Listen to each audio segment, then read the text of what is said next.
If you're shooting manual, you need to maintain that shutter speed, maintain that aperture, and with the amount of changing conditions when you're out shooting in the elements, you need to be able to just quickly touch on the ND filter, increase it, decrease it to suit your environment. The first thing I want to talk about is the build quality of this thing. It's super well made. It's got a metal construction and it's got a scratch and oil proof and dust proof coating on the front of it, which looks incredible, and it obviously serves a purpose. That red tinge across the front of it looks amazing, especially for thumbnails, as you've seen in this video. I picked up the 2 to 5 stop and the 5 to 9 stop variable ND by Freewell.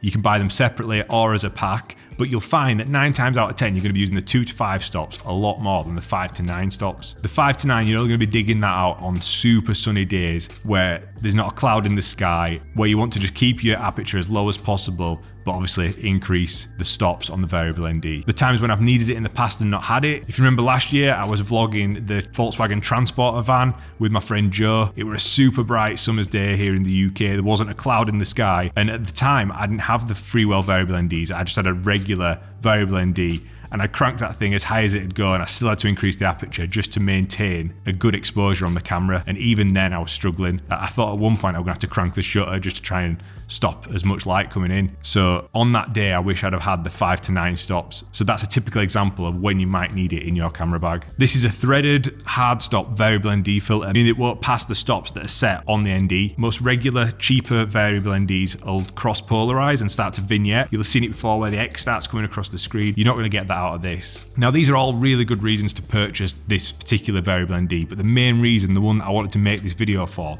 is the fact that it's got a magnetic lens cap. So this thing will just magnet onto the front of it. So when you are a creator like on YouTube or you're a run and gun shooter, that means that you can just pop it off, get your shots and pop it back on. There's nothing worse than having the standard ND filters where you've got to screw it on, screw it off, put the lens cap back on. It just slows the workflow down so much. This thing, I just keep it on the lenses at all times with the cap on and it's good to go. And for me, that is a massive selling point, especially in this space of YouTube and content creation. And the last thing I want to say about this is it comes in various sizes. You'll see it on Amazon on the different sizes you can buy, but I would recommend buying the biggest size possible. So this is the 82mm. Even if you don't have the G Master lenses with an 82mm thread, you can get step up and step down rings so that you kind of future-proof yourself for when you do upgrade your glass, get bigger lenses and all that stuff. And that means that this can be used on all of your lenses. You just need to use a couple of step down rings. Whereas if you've got a smaller one, like, I don't know, 72 for example, or 69.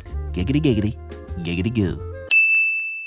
If you do upgrade your lenses, you're then going to have to purchase some more variable NDs, and you don't want to do that because they are relatively expensive. Now, if those are out of your budget, I'd still recommend having a cheaper variable ND rather than having no variable ND at all. And my sort of best recommendation for that is the Tide variable ND. This got sent to me by Tide. They've not sponsored me or told me what to say. They just sent it over and said, can you give it a try? I've used it. I think it's great. It's really well made, it's solid, and it's amazingly priced. It doesn't have the hard stop on the ND, so you will get the vignetting or the cross polarization if you push it too far. But again, that only happens if you really do push it. This has got 9 stops of adjustability, whereas the other one would have to have 2 separate ones. And for the price of it, you can't really fault it. So if the Freewell's out of your price range, jump on the Tide, and you will not be disappointed. Because like I said, you'd rather have it and not need it than need it and not have it. If you guys are anything like me, I've worked my way up and built out my gear, and now we're shooting on, you know, we've got the 16 to 35 G Master, we've got the 24 to 70 G Master, we've got some really nice primes. And when you're spending that sort of money on your glass, it seems only right to spend the money